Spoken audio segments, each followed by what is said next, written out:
আসসালামু আলাইকুম, ঈদ মুবারক। মালিহা হোসাইন স্বাগত জানাচ্ছি এনটিভির মধ্যরাতের খবরে। এতক্ষণ দেখছিলেন ক্রাউন সিমেন্ট সংবাদ শিরোনাম, এবারে পুরো খবর। আজ পবিত্র ঈদুল আজহা। ঈদুল আজহার জামাত এবং ছুটিকে কেন্দ্র করে পর্যাপ্ত ব্যবস্থা নেওয়া হয়েছে জানিয়ে স্বরাষ্ট্র উপদেষ্টা বলেছেন, নিরাপত্তা বিঘ্নিত হওয়ার কোনো সম্ভাবনা নেই। শুক্রবার রাজধানীর জাতীয় ঈদগাহ ময়দান পরিদর্শন শেষে তিনি জানান, ঈদের ছুটিতে রাজধানীতে দিন-রাত প্রতিদিন 500টি পেট্রোল টিম টহল দিবে। আগামীকাল সকাল 7টায় জাতীয় ঈদগাহ ময়দানে ঈদের প্রধান জামাত অনুষ্ঠিত হবে। তবে বৃষ্টি হলে নামাজ হবে বাইতুল মোকাররমে। শফি মাহমুদ সাগরের রিপোর্ট। প্রতি বছরের মতো জাতীয় ঈদগাহ ময়দানে ঈদুল আজহার প্রধান জামাত আয়োজিত হবে, তাই চলছে শেষ মুহূর্তের প্রস্তুতি। ঈদ জামাতের সার্বিক নিরাপত্তা নিশ্চিত করতে সমন্বিতভাবে কাজ করছে আইনশৃঙ্খলা বাহিনী। ডগ স্কোয়াড, বোম ডিসপোজাল টিমের তদারকি সহ পুরো এলাকা আনা হয়েছে সিসিটিভি ক্যামেরার আওতায়। ঈদগাহ ময়দান পরিদর্শন শেষে স্বরাষ্ট্র উপদেষ্টা অবসরপ্রাপ্ত মেজর জেনারেল জাহাঙ্গীর আলম বলেন, পর্যাপ্ত ব্যবস্থা নেয় নেই কোনো নিরাপত্তা ঝুঁকি। নিরাপত্তা নিয়ে আমি পুরাভাবেই কনফিডেন্ট, জানলা দিলে শতভাগ কনফিডেন্ট যে যেন কোনো ধরনের কোথাও কোনো কিছু না হয়। অলি গলি সব জায়গায় ওই কভার করা হচ্ছে এবং এই ক্ষেত্রে আমি আপনাদেরও সহযোগিতা কামনা করব।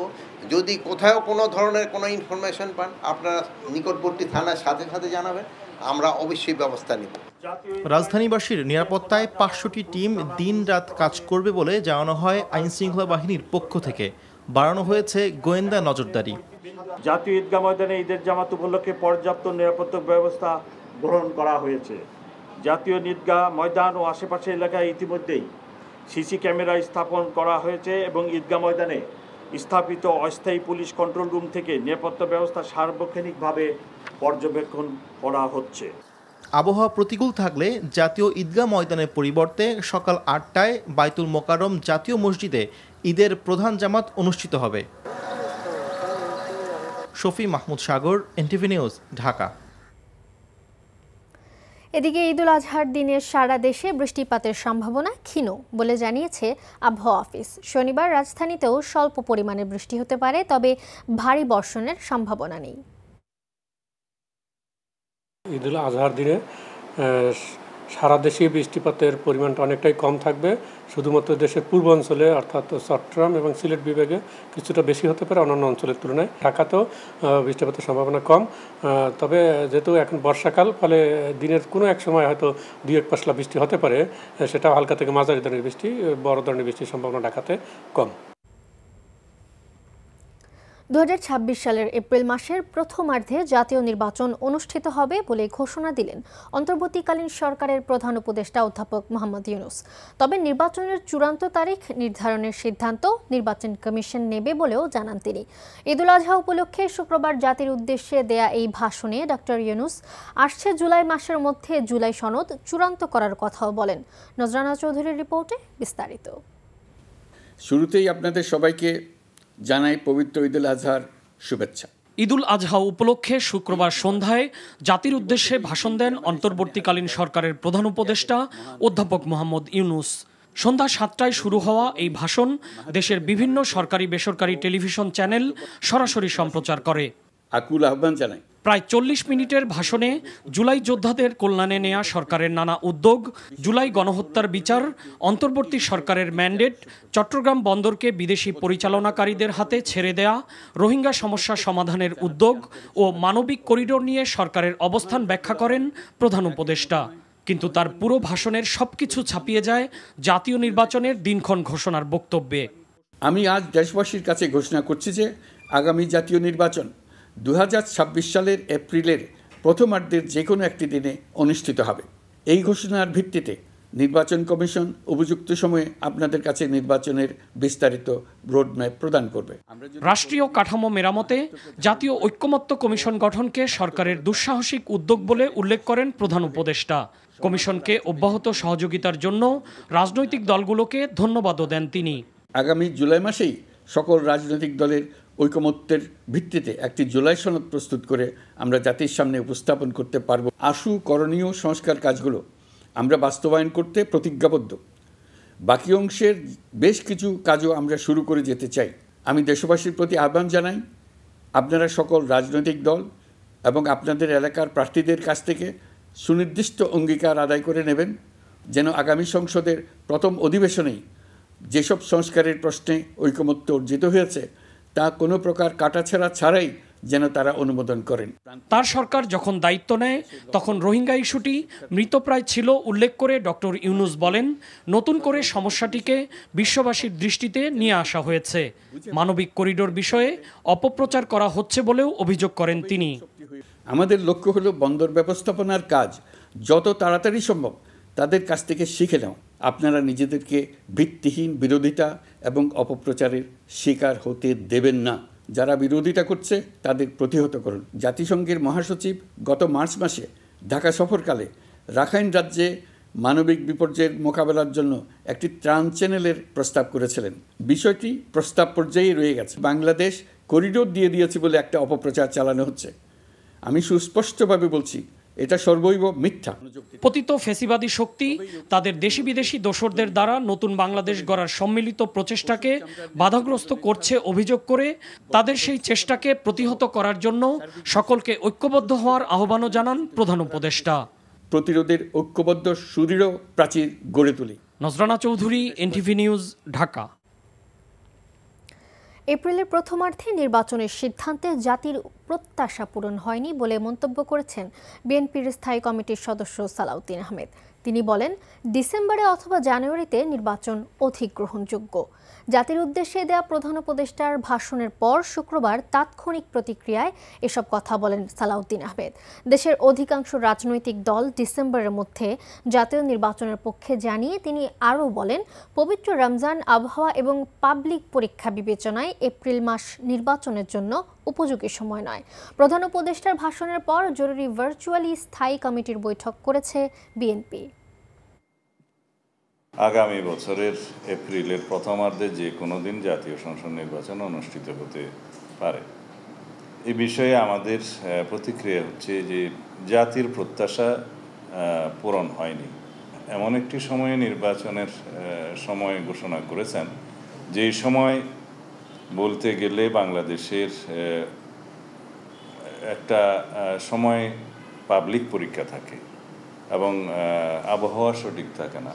এপ্রিলের প্রথমার্ধে যদি নির্বাচন অনুষ্ঠান করতে হয় তাহলে ৪৫ দিন যে সময়সীমা লাগে তফসিল ঘোষণার পর থেকে নির্বাচন অনুষ্ঠান পর্যন্ত, সেটা রমজানের মধ্যেই তাহলে ক্যাম্পেইন করতে হবে। এটা একটা অযৌক্তিক ধারণা। প্রধান উপদেষ্টা অধ্যাপক মোহাম্মদ ইউনূস নির্বাচনের রোডম্যাপ ঘোষণা করায় সন্তোষ প্রকাশ করেছে জামায়াতে ইসলামী বাংলাদেশ। শুক্রবার জামায়াতে ইসলামীর আমির শফিকুর রহমান গণমাধ্যমে এক বিবৃতিতে বলেন, এই ঘোষণায় জাতি আশ্বস্ত হয়েছে। জাতি আশা করে ঘোষিত সময়ের মধ্যেই অধ্যাপক মোহাম্মদ ইউনূস একটি অবাধ, সুষ্ঠু, নিরপেক্ষ ও গ্রহণযোগ্য নির্বাচনের ব্যাপারে প্রয়োজনীয় পদক্ষেপ গ্রহণ করবেন। বিবৃতিতে বলা হয়, সংস্কার, স্বৈরাচার আওয়ামী লীগের বিচার, নির্বাচন অনুষ্ঠান এবং জুলাই সনদ প্রণয়ন ও বাস্তবায়নের মাধ্যমে অন্তর্বর্তী সরকার দেশকে একটি সুষ্ঠু গণতান্ত্রিক ধারায় ফিরিয়ে আনতে সক্ষম হবে। প্রধান উপদেষ্টার নির্বাচনী রোডম্যাপকে স্বাগত জানিয়েছেন জাতীয় নাগরিক পার্টিও। শুক্রবার তাৎক্ষণিক প্রতিক্রিয়ায় দলটির আহ্বায়ক নাহিদ ইসলাম আরও বলেন, নির্বাচন কমিশনের পুনর্গঠন ছাড়া নির্বাচনে অংশ নেবে না এনসিপি। জুলাই যদি সংস্কার এবং বিচার প্রক্রিয়াটা নিশ্চিত হয় এবং তার রোডম্যাপটা তৈরি থাকে, তাহলে নির্বাচন ডিসেম্বর থেকে জুন যে কোনো সময়ের মধ্যেই হতে পারে। সেটা এপ্রিল উনি বলেছেন, সেটা এপ্রিলও হতে পারে। তো জুলাই সনদটাই আমাদের এই মুহূর্তে এখন প্রধান দাবি, যে আমরা নির্বাচন কমিশন পুনর্গঠনের কথা বলেছি, যে লেভেল প্লেইং ফিল্ডের জন্য এই নির্বাচন কমিশন দিয়ে সেটি সম্ভব না। তাহলে সেই প্রক্রিয়াগুলো যাতে দ্রুত শুরু হয়, এটা আমাদের আহ্বান থাকবে। ব্যস্ত নগরী থেকে এখনও ঢাকা ছাড়ছে মানুষ। শুক্রবার দিনে ট্রেন, বাসে উপচে পড়া ভিড় থাকলেও রাতে একেবারেই ফাঁকা। লঞ্চেও নেই তেমন ভিড়। দিনভর রাজধানীর বাস টার্মিনালগুলোতে টিকিট না পাওয়া এবং সময় মতো বাস না পেয়ে লোকাল বাস, পিকআপ অথবা ট্রেনের ছাদেও ঢাকা ছাড়েন লাখো মানুষ। আবির আহমেদ জানাচ্ছেন বিস্তারিত। ঈদযাত্রার এই কয়েকদিনে উপচে পড়া ভিড় থাকলেও আগের দিন লঞ্চ টার্মিনালে নেই তেমন ব্যস্ততা। তবে সন্ধ্যার পর বেড়েছে যাত্রী চাপ। ধূসর শহরের কর্মব্যস্ততার ক্লান্তিকে পেছনে ফেলে প্রিয়জনের কাছে এই ছুটে চলা। ভোগান্তি যতই হোক, আনন্দ আর উচ্ছ্বাস ছিল সবার মাঝে। রাত পোহালেই পবিত্র ঈদুল আজহা। সময় কম থাকায় তাই যে যেভাবে পারছেন বাড়ি ফিরছেন। রাজধানীর সদরঘাটের লঞ্চ টার্মিনালগুলোতে তেমন যাত্রী না থাকায় বিপাকে লঞ্চ কর্তৃপক্ষ। ডেক যাত্রীও কম, তাছাড়া কেবিনেরও কম, চাহিদাও কম, আর লোকজনের যাতায়াতের প্রতি বছরের থেকে বছর অনেক কম। বছর মানে ঈদের ট্রিপগুলো সম্পূর্ণ লস, কেউ লাভের মুখ পড়া দেখতে পাবে না। টিকিট নেই বেশিরভাগ কাউন্টারে, তাই শুক্রবার ভোর থেকেই নগরবাসী লোকাল বাসে চড়ে রওনা হন দীর্ঘ পথ পাড়ি দিতে। বরাবরের মতো এবারও কয়েকশো টাকা বাড়তি নিচ্ছে কাউন্টারগুলো, যদিও এর বিপরীতে নানা যুক্তি দাঁড় করান তারা। অনেক কান ধরে বসে আছি, বাজে অবস্থা, যাইতাম পারতেছি না, ফুলাফান লইয়া। টিকিটটা দিচ্ছে না আমাদের, সিন্ডিকেট করে ওরা। আমরা কি বলবো, যাত্রীরা তো কিছু বলার নাই। কাউন্টারে 2-4টা সিট যদি রাস্তায় বেসে, এই সিটগুলো না খালি থাকবে, এটা রাস্তা থেকে উঠবো। কিশোরগঞ্জে গত 2 বছর ধরে 1 টাকা বেশি নেওয়া না। ট্রেনের হুইসেলের শব্দেই হুড়োহুড়ি করে প্ল্যাটফর্মে ছুটছেন টিকিট পাওয়া ব্যক্তিরা, আর স্ট্যান্ডিং টিকিট পেতে ব্যর্থ হওয়াদের বেশিরভাগ ঠিকানায় ছাদ। দেশে যেমন সবাই মা বাবা আছে, হ্যাঁ, আত্মীয় স্বজন সবাই মিলে দিলে একটা ঈদ করবো। বাড়িতে পরিবার আছে, এই জন্য পরিবারের সাথে ঈদ কাটানোর জন্য। ঝুঁকির তোয়াক্কা না করেই আপন গন্তব্যে ছুটছেন শিশু থেকে নারী সবাই। আবির আহমেদ, এনটিভি নিউজ, ঢাকা। নগর ভবনে কোনো প্রশাসক কিংবা উপদেষ্টা বসতে পারবে না জানিয়ে বিএনপি নেতা ইশরাক হোসেন জানান, প্রয়োজনে বিপ্লবী কাউন্সিল গঠন করে চালানো হবে ঢাকা দক্ষিণ সিটি কর্পোরেশন। শুক্রবার জাতীয় ঈদগাহ ময়দান পরিদর্শনকালে একথা বলেন তিনি।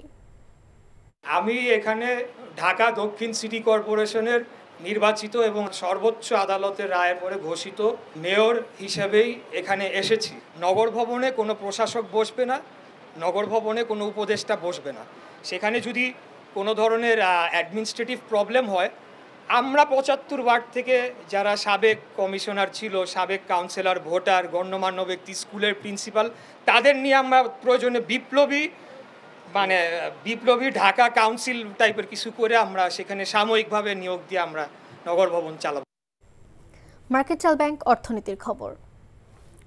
অধিকাংশ মশলাজাত পণ্যের দাম গেল বছরের তুলনায় এবারের কোরবানি ঈদে কমেছে। কেবল তেজপাতা আর আমদানি করা হলুদ ছাড়া সব মশলার দাম কেজি প্রতি অন্তত 50 থেকে 500 টাকা কমেছে। এলসি সহজে খুলতে পারায় পণ্যের সরবরাহ বেড়েছে, তবে গেল কয়েক বছরের তুলনায় ক্রেতা কমায় দাম কমেছে বলে জানিয়েছেন পাইকারি ও খুচরা ব্যবসায়ীরা। রাজধানীর কারওয়ান বাজারে গেল কোরবানি ঈদে যে জিরার দাম ছিল কেজি প্রতি 750 থেকে 800 টাকা, এবার তা 600 টাকা কেজিতে বিক্রি হচ্ছে। প্রতি কেজি দেশি আদা মানভেদে 180 থেকে 250 টাকা এবং ভারতীয় ও চীনা আদা 150 থেকে 220 টাকায় বিক্রি হচ্ছে। প্রতি কেজি দেশি রসুন 100 থেকে 160 টাকা ও আমদানি করা রসুন 150 থেকে 230 টাকায় বিক্রি হচ্ছে। শুকনো মশলার মধ্যে হলুদ প্রতি কেজি 250 থেকে 400 টাকা, শুকনো মরিচ 180 থেকে 350 টাকা, তেজপাতা 140 থেকে 220 টাকা, ধনে গুঁড়া 190 থেকে 280 টাকা ও লবঙ্গ 1350 থেকে 1500 টাকা কেজি দরে বিক্রি হচ্ছে। এই ছিল মধ্যরাতের খবরে। এই খবরের ভিডিও সহ আপডেট জানতে ভিজিট করুন এনটিভি অনলাইন www.ntvbd.com। এছাড়াও এনটিভির জনপ্রিয় সব অনুষ্ঠান ও খবরের আপডেট জানতে ভিজিট করুন আমাদের ইউটিউব ও ভেরিফাইড ফেসবুক পেজ। সকাল 7:30টায় সকালের খবর দেখার আমন্ত্রণ রইল। ধন্যবাদ সবাইকে। শুভরাত্রি।